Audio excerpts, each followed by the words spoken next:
The cold is holding on for dear life. It is like a couple degrees out right now, like just above freezing, and it's raining. So today is the perfect cozy day for baking bread, cleaning the pantry, restocking all the shelves. It's a good cleanup day. It's a good, perfect Sunday. I won't say perfect Sunday. Perfect Sunday would be sunny, warm, and outside, but it's a good day to get caught up on a lot of indoor stuff. So that is what we're doing today. As usual, I gotta make some bread. It is bread day, so I'm gonna start the process for that really quick. And then I got a bunch of new jars and some dried goods, and I'm going to show you how we are preparing to slowly, beginner level, be a little more prepared. Not prepper level or anything like that, but just prepared, have basics on hand. Because with the state of everything right now, you never know when you're gonna go to the grocery store and have an empty shelf of a random food item that you need or are expecting there to be. So that's what we're doing today. Time to borrow.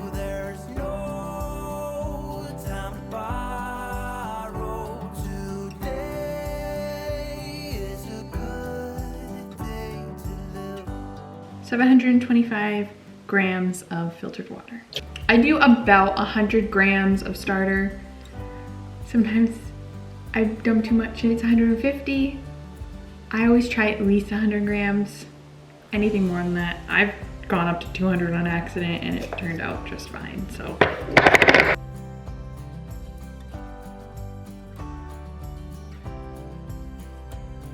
And as you can see, the starter is nice and floating on top of the water that we put in. Some people put their starter in first and then they put the water on. I like to put the water first and then put the starter, because then you know if the starter is like peak and perfect and ready to use. Because if your starter floats, you're good to use it. If your starter doesn't float, it sinks to the bottom, then it's not ready yet, or it's past its peak too far and you need to restart the starter. So I ended up with about 136 grams of starter in here. I use a Danish dough whisk. If you're getting into making sourdough, it's a nice tool to have. You don't need it. It's very doable without, but they are nice to have. My fiance actually made me this one.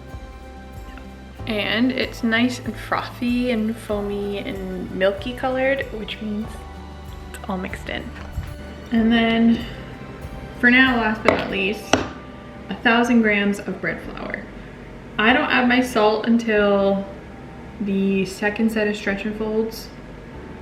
It just helps that initial fermentation jumpstart the process a bit, so.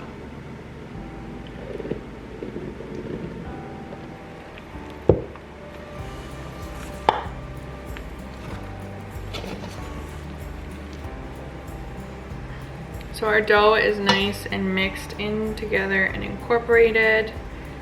I always use a really good telltale sign if you do have a Danish dough whisk, is like majority, like 99% of the dough like comes off of the whisk while you're mixing.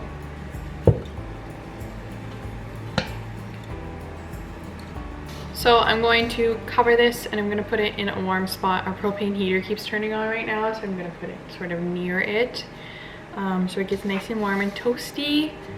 That way it ferments faster. And we're gonna leave it to sit covered for an hour before we start doing all of our stretch and folds.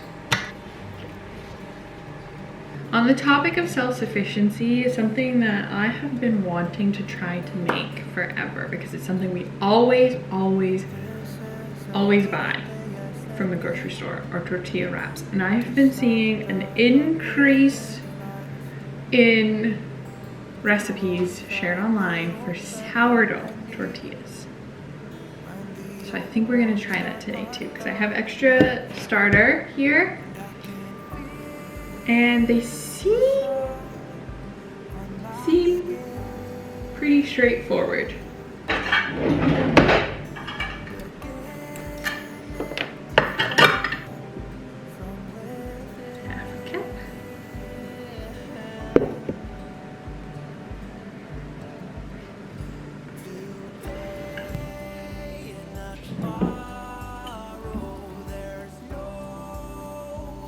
We have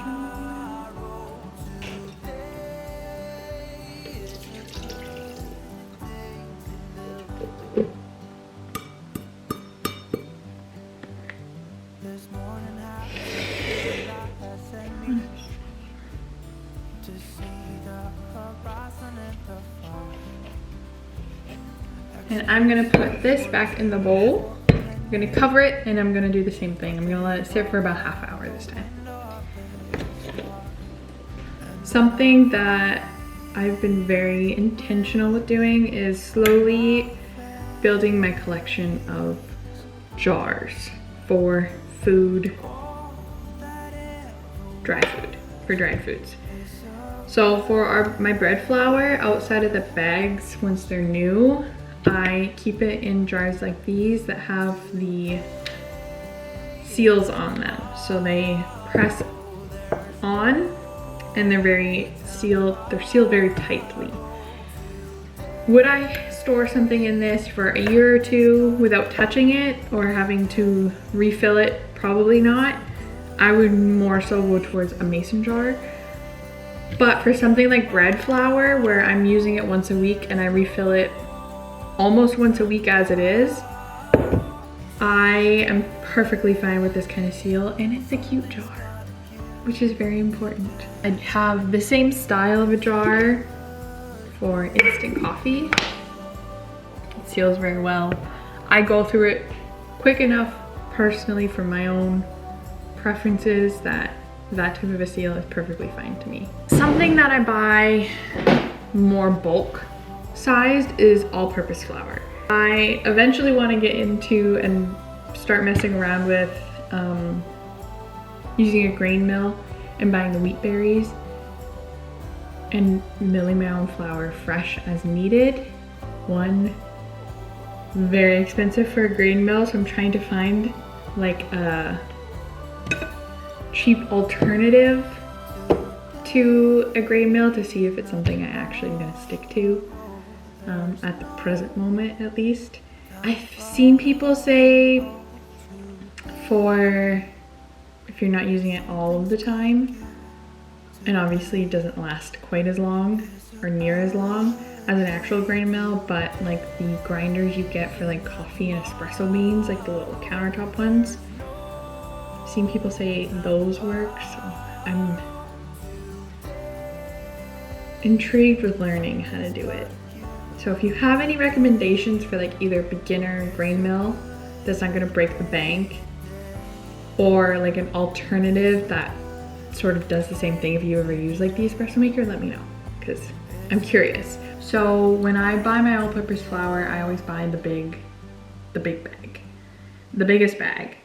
And to store it so that it stays as fresh as possible for as long as possible, we got food safe buckets. And I got these for free through my mom's work. They get breadcrumbs in old food safe vanilla ice cream buckets. So we have the buckets, and they're food safe, have sealable lid with a good seal on it, and it holds our flour. So I have 2 of these. This one's about half empty and it has the oldest flour in it. And then I have another one in the pantry that has flour that is good until the end of 2027. It's an easy staple to have in your pantry, ready to go. I use it for everything. Having stronger food security, in my mind, does not necessarily equate to having a garden. Having a garden is great, but it's not feasible for everybody to have one at the present time. So something that I've started doing that is really, I think, an easy thing to do and a very cost-effective thing to do is every time you buy groceries, wherever you get your groceries from, buy an extra bag of rice. Rice stores really well. Dry food lasts forever, is super easy to cook and use and make taste good, and it also helps to prolong the effectiveness of your food. It's good to mix it in with meat, stir fries, anything like that is really easy and good to have on hand. Every time when I go to the grocery store, I want to, obviously, part of this whole channel is growing as much food as I can. That being said, like I said, not everyone is in a place to do that, so you could do this exact same thing but grow the things yourself, store them, and have a full sustainability, fully self-sufficient circle. But if you're not at that point, something really easy and also cost effective, because the price of everything is crazy right now. Every time you go to the grocery store, once a week, buy an extra bag of, like I said, rice or dried beans. Dried beans are so good to have on your shelf. They last forever. They take 0 to very little storage prep to last very long term on your shelves. And like the rice, they fill a meal. They help stretch the meat that you have. They help fill and fulfill a full meal for very cheap, very cost effectively. So I have, and this bag of beans I think cost me $2, maybe $2.50, and it will last us forever. So I got navy beans, I got red lentils, and I got Romano beans. And now that I have these jars, these will last on the shelf. These will last on the shelf for a very long time, as is.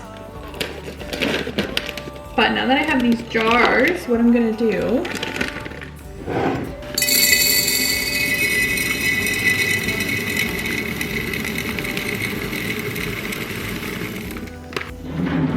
and we got this really cool gift, but I will link it below. I've been using it for some of my dried herbs and stuff like that too. A sealer. It vacuum seals jar. So you just put it on, press the button,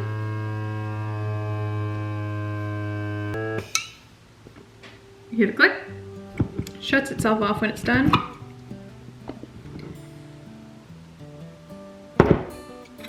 And they're shelf stable. So you don't have to worry about any moisture getting in, anything like that. These can go on the shelf in the pantry now and last us forever, basically.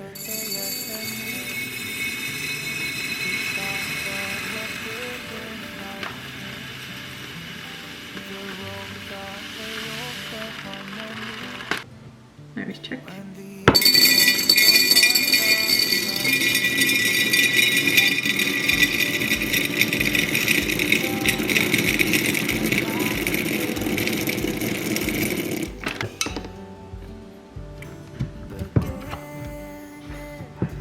Beans!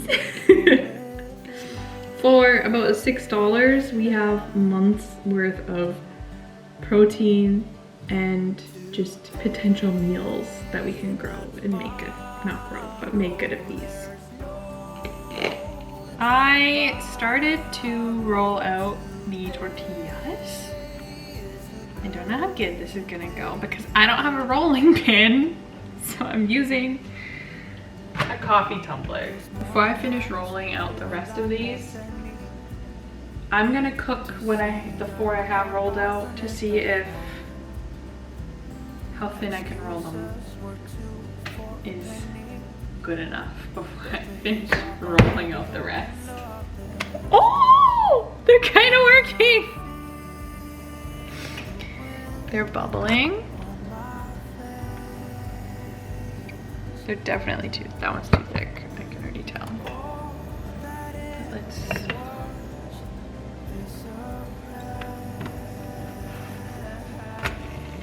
Oh, that looks like a tortilla. They're definitely too thick. At least this one is, I think. That looks like a tortilla to me.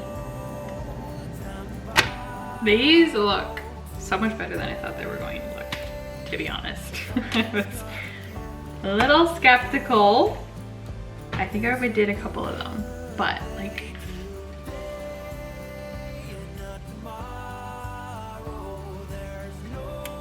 those look so good.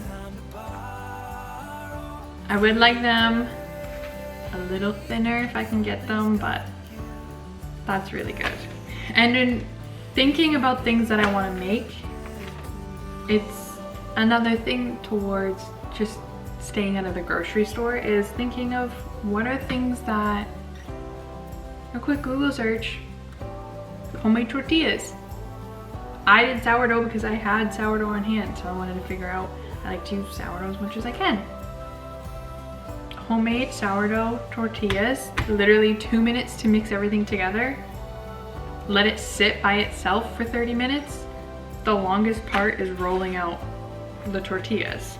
The only thing I would do different next time is I would probably, the recipe calls for it to make about 8 tortillas. I would probably do less because when we buy tortillas at the grocery store, we buy the jumbo ones. So those are what we prefer. But this is something that I can make, we will eat it, so it is worth the time, in my opinion, to stay out of the grocery store. These store for 4 to 6 days on the counter. I'll probably store them in the fridge, but like, that literally took no time at all to bake them. It took literally 30 seconds each side, maybe a minute each side. I'm very happy with these. I figured I would share things that I'm doing that make sense for me to stay out of the grocery store and keep the food we're eating as close to us as possible while not breaking the bank. And I know there's flour, olive oil, water, and sourdough in those tortillas. And that is it. Which is good enough for me. It's not organic flour.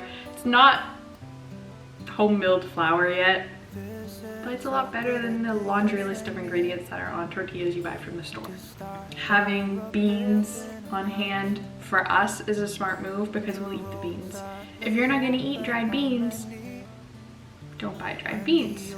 Look into something else that is shelf stable that you can slowly over time buy. You don't have to buy everything all at once. You can buy an extra $2 bag of beans or a $5 bag of rice every time you go to the grocery store, and that adds up. Over time, that adds to your pantry, that adds to the staples that you have on your shelf that you can use if you're pinching pennies, they don't have what you want on the shelf, you can still feed your bellies, and that's the important thing. So like I said, I don't know that I'm necessarily the best person to talk about it, but this is my journey on figuring out what to keep in our house and how we can stay out of the grocery store as much as possible. Sorry this video is all over the place. It was an all over the place day. But that's just life. So I'm going to go help my fiance outside pulling stumps out to prepare for the garden, because next week, I don't know if it's gonna be next week's video, but next weekend, I think we're starting the garden, like tilling it and that, because there's no garden out there at all. So we're pulling stumps out where we want the garden to be. I think next weekend we're getting the tiller. So I'm very excited. But yeah, thank you guys so much for watching. If you want to see more, you can click over here and watch more. I promise they're more put together than this. I can't promise that. I think they're a little more put together than this video is, but thank you.